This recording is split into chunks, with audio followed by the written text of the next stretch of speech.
आप भी यूएस की यूनिवर्सिटीज में पढ़ना चाहते हो और ये नहीं पता कि स्कॉलरशिप्स कैसे स्कोर करते हैं, then this video is for you. इसमें मैं आपको पूरा बताने वाली हूं कि आप कैसे स्कॉलरशिप्स पाके यूएस की यूनिवर्सिटीज में फ्री में स्टडी कर सकते हो।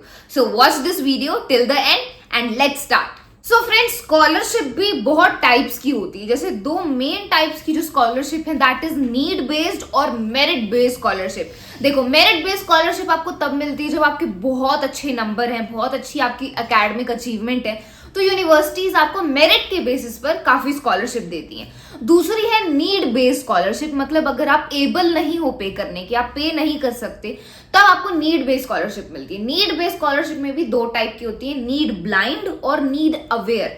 नीड ब्लाइंड स्कॉलरशिप वो कि यूनिवर्सिटीज अगर आपने बोल दिया कि आप पे नहीं कर सकते, आपने ये शो कर दिया है कि आप एबल नहीं हो पे करने के, देन वो आपको 100% स्कॉलरशिप दे देती है एंड वो गारंटीड स्कॉलरशिप होती है। ठीक है, अगर आपका एडमिशन हो रहा है देन दे विल कंप्लीटली आपको स्कॉलरशिप वो दे देंगे। दूसरी नीड अवेयर स्कॉलरशिप में क्या होता है, उसमें वो कंसिडर करते हैं कि आप पे कर सकते हो या नहीं कर सकते, एंड देन वो आपको नीड के बेसिस पर स्कॉलरशिप देते हैं एंड वो मिलने के चांसेस काफी कम होते हैं। तो इनमें से सबसे अच्छी स्कॉलरशिप कौन सी है? नीड ब्लाइंड स्कॉलरशिप है। आपका एडमिशन हो रहा है एंड आपने सिंपल बोल दिया कि आप एबल नहीं हो पे करने के, आपने शो कर दिया कि आप पे नहीं कर सकते, तो यूनिवर्सिटी आपको पूरी स्कॉलरशिप देती है। तो ये नीड ब्लाइंड है एंड ये सबसे बेस्ट है। इसीलिए काफी कम यूनिवर्सिटीज जो है, लेकिन काफी कम यूनिवर्सिटीज ये नीड ब्लाइंड स्कॉलरशिप को ऑफर करती हैं।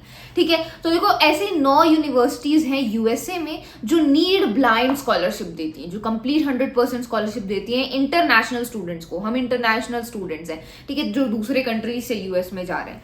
ओके, तो हमें नीड ब्लाइंड स्कॉलरशिप कुछ कम ही यूनिवर्सिटीज ऑफर करती हैं। मैं उनके नाम यहाँ पे आप देख सकते हो। ओके, एंड मैं नाम भी ले देती हूँ। Harvard University, Yale University, Princeton, Dartmouth College, MIT, Georgetown, Bowdoin, Amherst and Pomona College.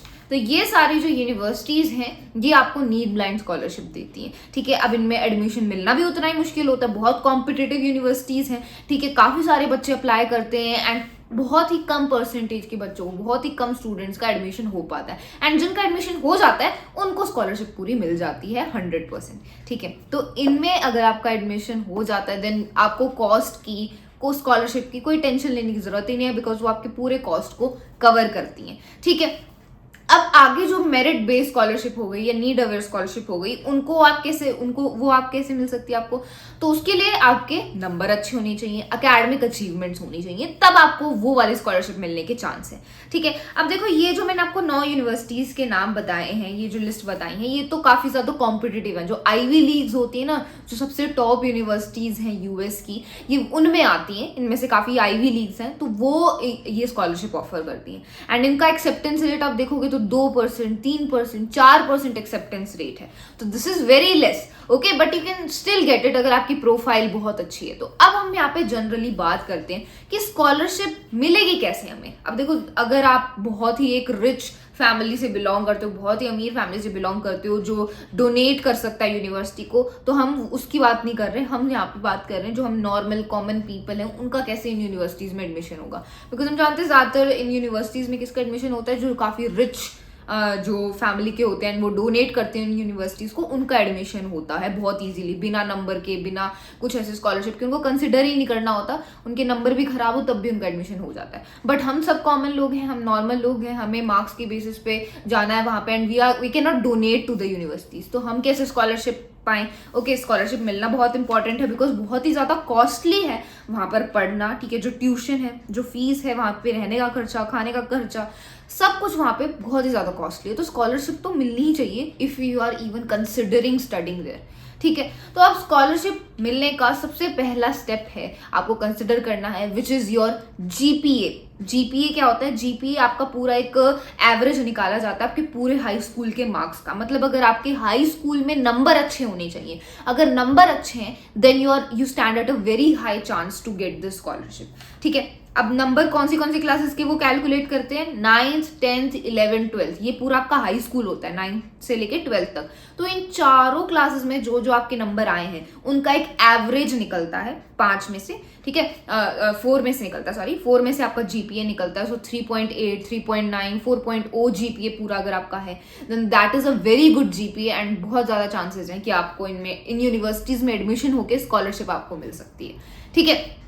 तो सबसे पहला चीज क्या है, सबसे पहली चीज है कि आपका जीपीए अच्छा होना चाहिए। जीपीए निकलता है आपके पूरे हाई स्कूल के मार्क्स को निकालकर, उसमें 9th 10th 11th और 12th के मार्क्स आते हैं। आपके 9th के नंबर अच्छे होने चाहिए, 10th के नंबर अच्छे होने चाहिए, 11th के अच्छे होने चाहिए एंड 12th के अच्छे होने चाहिए। अब देखो ऐसा हो सकता है कि आपके 9th 10th के मान लो नंबर अच्छे थे लेकिन 11th में आप थोड़ा नीचे आ गए, तो कोई बात नहीं, 12th में अच्छा स्कोर करो। आपका जो ग्राफ है वो ऊपर जाना चाहिए, इंप्रूवमेंट दिखनी चाहिए कि 9th में थे, फिर आपके नंबर फिर 10th में और अच्छा आए, फिर 11th में मान लो नीचे चला गया तो 12th में और अच्छा है। तो ग्राफ ऊपर जाना चाहिए आपके नंबर का, ये अगर यूनिवर्सिटी को दिख रहा है देन दे विल कंसिडर कि आपका बहुत अच्छा जीपीए। अब देखो इंडिया में तो मार्क्स वाला सिस्टम पूरा अलग होता है, हमारा परसेंटेज वाला चलता है, ठीक है। तो आप अपने परसेंटेज में नंबर सबमिट कर दो, वो जीपीए अपना खुद निकाल लेंगे, उसकी टेंशन आपको नहीं लेनी कि मेरा जीपीए क्या है। नंबर आपके अच्छे होने चाहिए, ठीक है, 80 85 प्लस 90 प्लस। अगर आप 90 प्लस की लाइन में आ जाते हो then it's a very good thing, आपके नंबर काफी अच्छे माने जाएंगे। एंड देखो ये कितना भी बोलने की marks don't matter, marks matter नहीं करते, मार्क्स एक्चुअल में मैटर करते हैं अगर जब हमें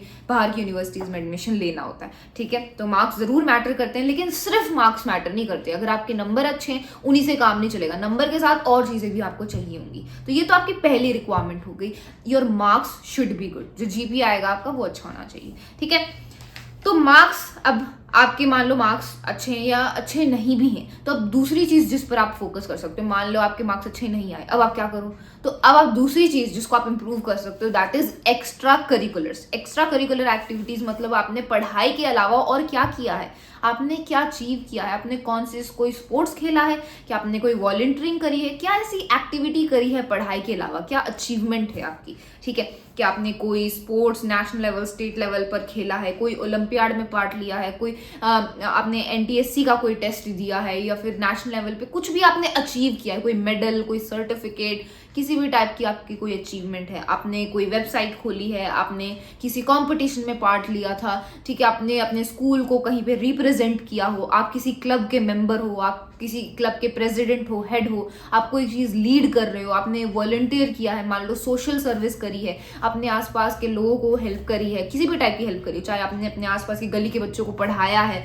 ठीक है, या फिर आपने मान लो एनिमल्स की हेल्प करी है, कोई भी ऐसा सोशल वर्क पढ़ाई के अलावा, या कोई पढ़ाई की भी अचीवमेंट हो सकती है वो क्लासरूम से सिलेबस से हटके, वो आपकी एक्स्ट्रा करिकुलर्स होती है।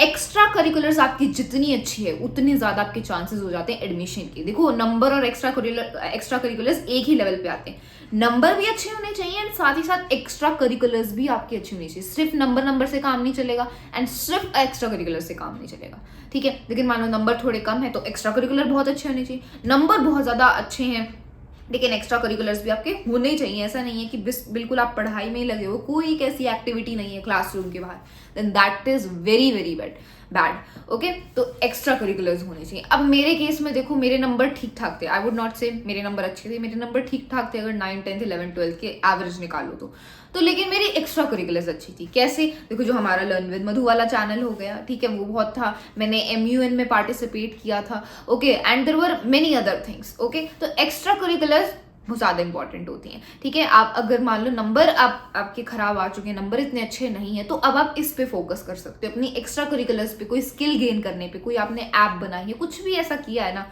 उस पर आप फोकस करो। उससे यूनिवर्सिटी को पता चलता है कि आप पढ़ाई के अलावा किन चीज़ों में इंटरेस्टेड हो, आप कितने क्रिएटिव हो, आप क्लासरूम के बाहर किन चीज़ों में पार्टिसिपेट करते हो, आपका पैशन कहाँ पे है, तो एवरीथिंग वो यूनिवर्सिटी को देखता है। तो बाहर की यूनिवर्सिटीज, देखो इंडिया में तो ये चलता नहीं, इंडिया में तो बस नंबर, लेकिन बाहर सब कुछ कंसिडर करेंगे, वो आपकी पर्सनैलिटी से लेके आपके नंबर से लेके everything, they want to know everything. इस वजह से एक्स्ट्रा करिकुलर्स आपकी सेकेंड चीज बन जाती है। तीसरी चीज जो कि नंबर और एक्स्ट्रा करिकुलर्स जितनी इंपॉर्टेंट नहीं है, that is your test scores. जो आप टेस्ट दोगे ना, आप जैसे बाहर जाने के लिए आप या तो सैट का टेस्ट दोगे या एसीटी का टेस्ट दोगे। ठीक है, ये टेस्ट होते हैं जो आपको देने पड़ते हैं। ये कंपलसरी नहीं है, ऑप्शनल है, आपकी मर्जी है। अगर आप देना चाहो तो दे सकते हो, नहीं देना चाहते तो मत देना। ठीक है, अगर आप नहीं पे कर सकते हो इन टेस्ट के लिए देन डोंट गिव देम। ठीक है, तो अगर मान लो आप सैट या एसीटी का टेस्ट दे रहे हो, अगर उसमें आपके बहुत अच्छे नंबर है, सैट का जो एग्जाम होता है वो 1600 मार्क्स का होता है, 1600 नंबर का होता है। उसमें से अगर आप 1500 से ऊपर स्कोर कर लेते हो तो आप बहुत ही ज्यादा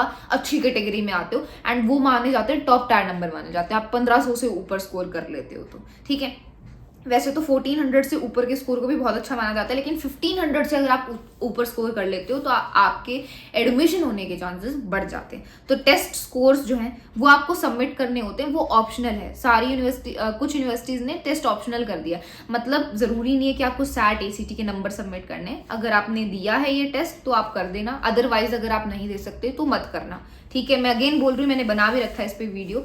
अगर आपके मार्क्स, एक्स्ट्रा करिकुलर्स ऑलरेडी अच्छे हैं, आपकी प्रोफाइल अच्छी है ना, तो ये टेस्ट मत देना। लेकिन अगर आपको लगता है आपके नंबर भी इतने अच्छे नहीं है, एक्स्ट्रा करिकुलर्स भी इतने अच्छे नहीं है, तो ये टेस्ट दे लेना, इनमें अच्छा स्कोर कर लो, थोड़ी तो आपकी प्रोफाइल बिल्डअप होगी।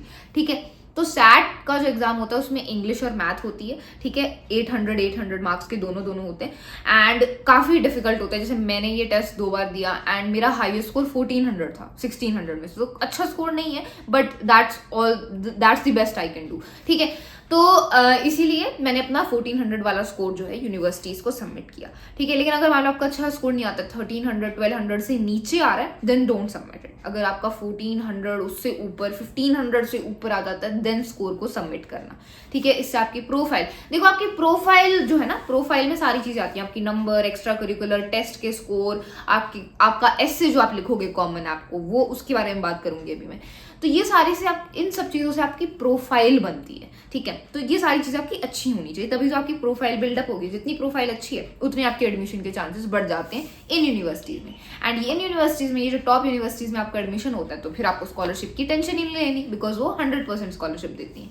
ठीक है, तो मार्क्स का बता दिया, एक्स्ट्रा करिकुलर्स का बता दिया, जो टेस्ट स्कोर्स हैं उनका मैंने बता दिया। ठीक है, अब नेक्स्ट जो चीज है that is your common app एस्से।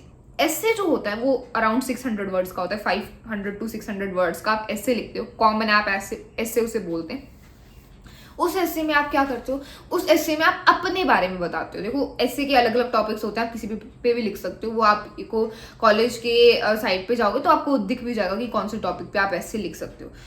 तो ऐसे में बेसिकली आप अपनी लाइफ के बारे में, कोई ऐसा इंसिडेंट हुआ हो जिससे आपका कोई थॉट प्रोसेस चेंज हो गया, कोई ऐसा इंसिडेंट जिसने बहुत ज़्यादा आपको इंस्पायर किया, कोई एक ऐसा इंसान या कोई ऐसी चीज़ जिसने आपको बहुत इंस्पायर किया, जो आपके बहुत क्लोज है या आपकी लाइफ में बहुत इंपॉर्टेंट रोल प्ले करती है, आप उसके बारे में बता सकते हो। कोई भी ऐसी चीज़, कोई भी ऐसा इवेंट, इंसान जो आपकी लाइफ में इंपॉर्टेंट है, आपको इंस्पायर किया, कोई ऐसी लाइफ में आपका इंसिडेंट हुआ है, कोई आप किसी बीमारी से स्ट्रगल कर रहे थे, आपने उसको ओवरकम किया, आपने किसी और की हेल्प करी, कुछ भी ऐसे लाइफ में आपका कोई भी एक्सपीरियंस है ना जो आपको बहुत ज़्यादा इंपॉर्टेंट लगता है, आपके दिल के क्लोज है, आप उसको अपने एस्से में बता सकते हो। ठीक है, एंड वो एस्से क्या होता है, एस्से से जो कॉलेज है वो आपके बारे में जानता है, वो आपकी पर्सनैलिटी के बारे में जानता है कि ये बच्चा है कैसा। ठीक है, इसका थॉट प्रोसेस कैसा है, क्या ये एक्चुअल में काइंड इंसान है, ठीक है, इसका क्या पैशन है, ठीक है, इसकी क्या पर्सनालिटी है। तो नंबरों से, एक्स्ट्रा करिकुलर से तो इतना पता नहीं चलता ना पर्सनालिटी का। तो जो कॉलेज है वो आपकी पर्सनालिटी के बारे में जानते हैं आपके एस्से से, कि क्या ये क्रिएटिव है,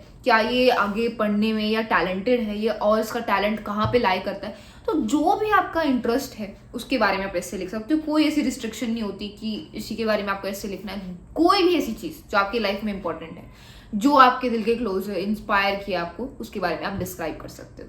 ठीक है, एंड कॉमन ऐप ऐसे बहुत इंपॉर्टेंट होता है। जितना आपका कैची होगा ना, जितना ज़्यादा इंटरेस्टिंग होगा आपका कॉमन ऐप ऐसे, तो वो उतने जो एडमिशन ऑफिसर्स हैं वो उतने ज़्यादा जो है क्यूरियस होंगे आपके बारे में, एंड देन आपकी प्रोफाइल को कंसिडर करेंगे। काफ़ी बार ऐसा होता है कि बच्चों की प्रोफाइल अच्छी नहीं होती, लेकिन उनका एस्से इतना अच्छा था कि उनको एडमिशन मिल गया, है ना।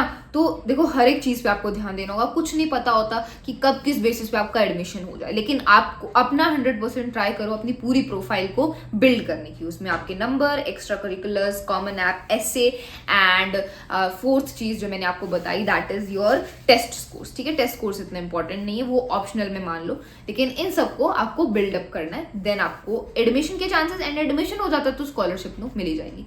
बाकी देखो ये कुछ यूनिवर्सिटीज तो जो मैंने आपको स्टार्टिंग में बताई है तो नीड ब्लाइंड है। बाकी जो यूएस में काफी यूनिवर्सिटीज हैं जो मेरिट बेस्ड स्कॉलरशिप देती हैं, ठीक है। तो मेरिट बेस्ड के लिए वही आपके नंबर अच्छे हैं, प्रोफाइल अच्छी है, तो मेरिट बेस्ड स्कॉलरशिप भी आपको मिली जाती है, एंड वो भी ऑलमोस्ट 100% 90% तक मिल जाती है। तो ऐसा नहीं है कि इनके अलावा और कोई आपके पास ऑप्शन नहीं है, ऑप्शन है, लेकिन उसके लिए आपकी प्रोफाइल अच्छी होनी चाहिए, ठीक है। तो ऐसे आप स्कॉलरशिप्स पाके यूएस में even free of cost study कर सकते हो अगर आपको 100% स्कॉलरशिप मिल जाती है तो उसके लिए लग जाओ। ये मैंने आपको चारों चीजें बताई कि कैसे आप अपनी प्रोफाइल को बिल्डअप कर सकते हो। एंड कोई भी आपका कोई क्वेश्चन है, डाउट है जो अभी भी रह गया है, समझ नहीं आया है, then tell me in the comment section. And इस वीडियो को शेयर करो अपने सारे फ्रेंड्स के साथ, उनकी भी हेल्प हो गई। And that's all for this video. Thank you so much.